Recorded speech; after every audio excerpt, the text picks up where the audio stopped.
Returning to civilian life after living the rigid life of a serviceman can either be an experience that you never want to forget, or an experience that you would do anything to forget. Many veterans return to welcoming homes, married, had children, and started a new chapter in their lives in a smooth transition. Many others, however, return to protests, hatred from the public, and a feeling of isolation. No, I said, I've had done my part, so to speak, and I was ready to go on my life. I was thinking of getting married and I certainly did that. And a wonderful wife, 3 nice kids. Yeah, the American dream. Before the war, she wanted to marry me, and I said, no, I'm just going to be cannon fodder. So we wouldn't get married, so she waited for me until after the war. So that's the first thing I did was get married. We married in the old stone church up in Rockton. How'd you win her over? How did I don't know, just good looks, I guess. When he walked off that train, he'd made his mind up that he was going to marry me before he left there. Well, the next morning he was over to our apartment bright and early, knocking on the door, wanting me to go somewhere with him. And every day, that was on a Sunday night at midnight we met. Monday he was there, Tuesday he was there, Wednesday he was there, Thursday he was there, Friday he was there. Well, I gave up on Friday, and Friday night at 8:30 we got married in 1945. Knew him 5 days, lasted 21 years. Went in, had that little baby I hadn't seen. So her mother-in-law, my mother-in-law said she'd probably cry if you go in, you're gonna pick her up, that she don't like men too much. And I went in, picked her up, she never whimpered, never made a sound. And they couldn't understand that. So forth. And they said, we're gonna have you home for Christmas. And I tell you what, that was the best words we'd heard in a long time. And I got home on Christmas Day. Well, that was pretty good. And you know, especially the family, they couldn't hardly believe it, you know. If they color and said, we needed you, I'd go right then. That's right. You know what I miss the most? A plate of spaghetti my mother made. Wow, I never thought I would miss it, because when we were growing up, that's all we ate, 3 or 4 times a week.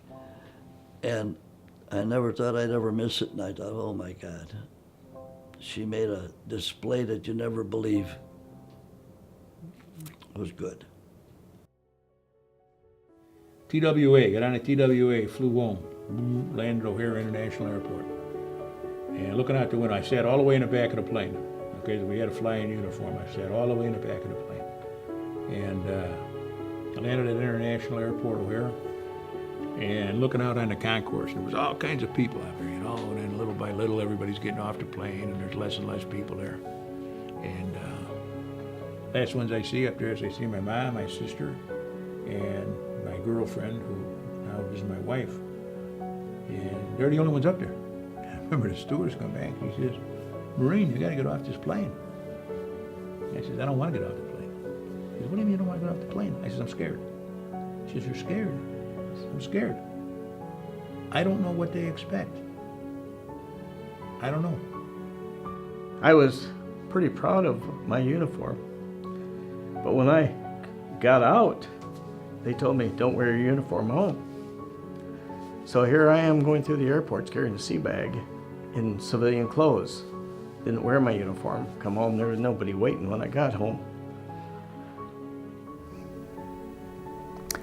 Little respect was given to those that fought in Vietnam. You know, I got jeered a couple times when I came to O'Hare Field. I didn't pay much attention to it because, you know, that's the way things were. And I remember there was these morons, bald-headed, white robes, and they started their baby killer nonsense. So we engaged them, all right? And we did well, we did well. And of course, it's always nice to hear that you're a baby killer, murderer, and spit on. Makes you glad. The one thing that affected me the most, my first job, and I was in the break room, and I was talking to a young lady, and she must have been a couple of years younger than me, maybe about 20 years old or something. And another guy and I were talking, and he was just out of the service. And she looked at me and she says, "Oh, you guys were those baby killers, weren't you?" That hurt. That really hurt. And of course, they had put down signs where he was at, "Dogs and sailors, stay off our grass." I had a gal yell at me right out here in 251 one day and yelled, "Baby killer." And I'm riding out here, it is how many years since this has gone on, and there's still people out there that have that on their mind. And I hid that for 40 some odd years that I was in the service. The effects of serving can be very damaging, both physically and mentally. Many veterans will never recover from what they saw during war. Even during relatively peaceful times, the ordered and strict structure of the military can change a person. For many servicemen, recovery is an arduous and long process.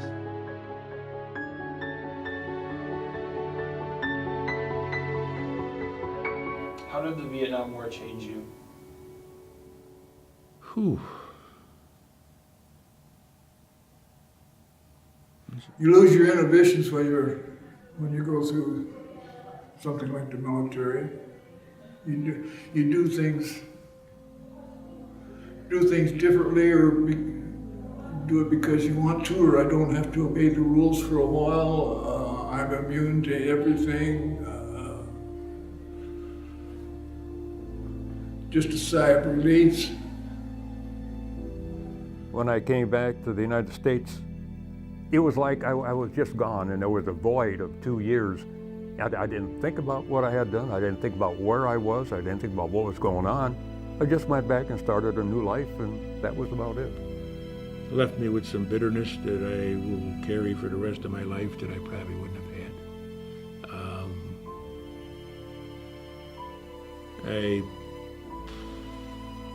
have psychological problems that I will have for the rest of my life that I probably wouldn't have had. And so when you see that every day,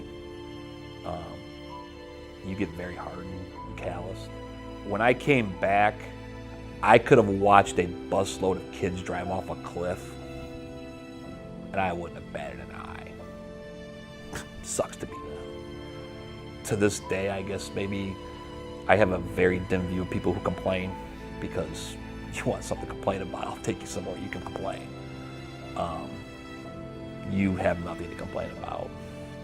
You're not burying your kids out back under a mound of dirt because you can't dig a hole. You aren't trying to feed your baby because you don't know where the next meal's coming from.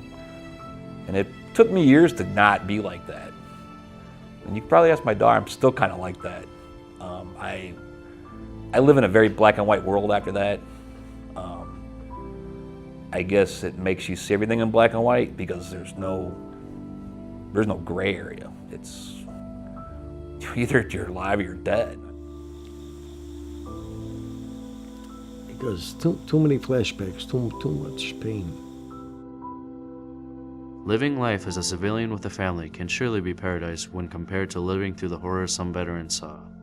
However, the rather safe surroundings do not always promise an incident-free life.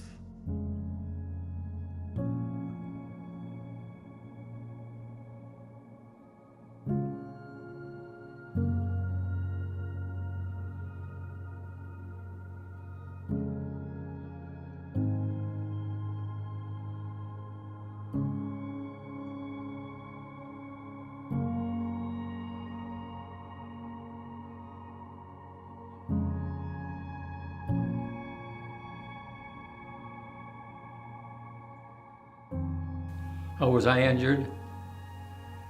Heck, I don't know where I was injured. I say the shot in the leg. I I don't remember. You got Just shot? in the wrong place at the wrong time. What was your last day like? In Korea? God, I don't know what my last day was like, but I just took things as they were, and I don't remember that it was a specific time, but. Could you please describe your immediate family growing up? I can't hear you. Describe your family and how it was growing up. Could you please describe your family and your growing up? Well, I had a sister, and my mother's name was Dorothy, and my mother's name was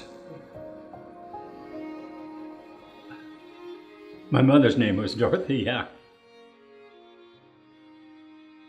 Right after my wedding, and I could tell something was wrong probably at the wedding because he was having a hard time seeing. But then he had his stroke, and he went from the caregiver, you know, taking care of everything from business and boards and helping my mom, to my mom becoming the caregiver. So at about 90 pounds, she's taken on a lot and knows that she can't pick him up if he falls, so it's great that his mobility is there, but we do sit there and try and help him search for words, and now after 3 years, it's gotten easier. What does the American flag mean? Well, I don't know. It's just,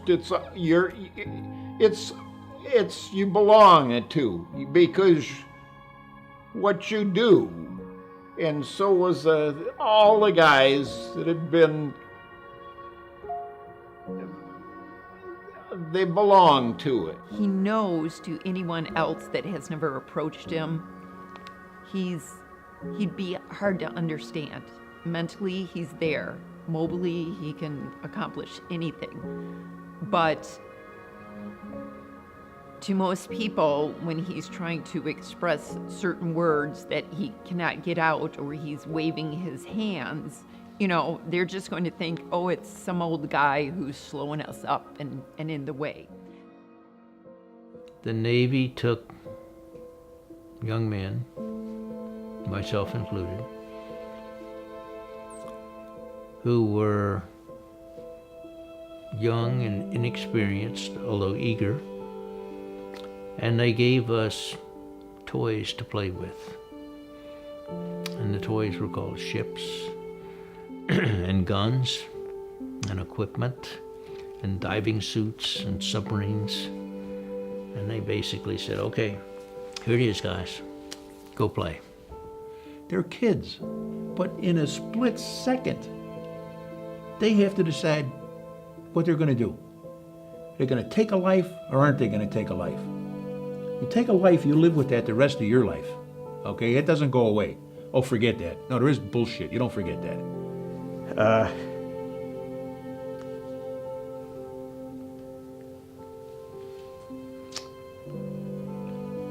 Give me a minute.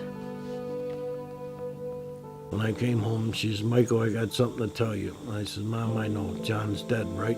She says, yep.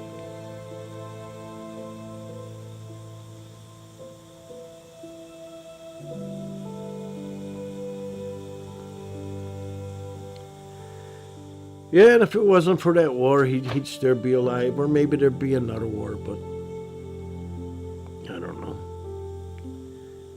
You know, we're all here for a visit. We all gotta go sometime, whether it's war or in peace. To talk about it and get it out of your system, and that'll be the best thing for you. You leave it inside of you, that's bad. You gotta talk about it. In ordinary to get it out of your system. If you don't, if you keep it inside of you, no, that's no good. And a lot of people say, why are you talking about it? I said, to get it out of my system. So I don't dream about it no more, and I did for a little while, but no more I don't dream about it no more. I got it out. I could stand up in front of a crowd now and tell them the story. So this is kind of a way for me to get things off my chest to appreciate it. Just laid back and take it easy. A sigh of relief, that's the best way I can describe it. You know, everything doesn't go smooth for everybody, does it? So you gotta, you know, stand up and take it once in a while. And sometimes that's hard to do. We're human. If you want to know what all veterans went through, visit a VA hospital. Look into the waiting rooms and visit with the men and women who have lost limbs, legs, arms, blind, Agent Orange. Go to a military cemetery and observe the row after row after row after row of men and women that sacrifice themselves. Or go to Arlington National Cemetery, the tomb of the unknown soldier, and mile after mile after mile, row after row of fallen warriors. Go to the World War II Memorial, visit. Go to the Korean Memorial. Go to the Vietnam Memorial Wall, especially on Memorial Day, and visit with all the Vietnam veterans. Talk to them, laugh with them, cry a little. No, cry a lot. It's amazing what you'll learn.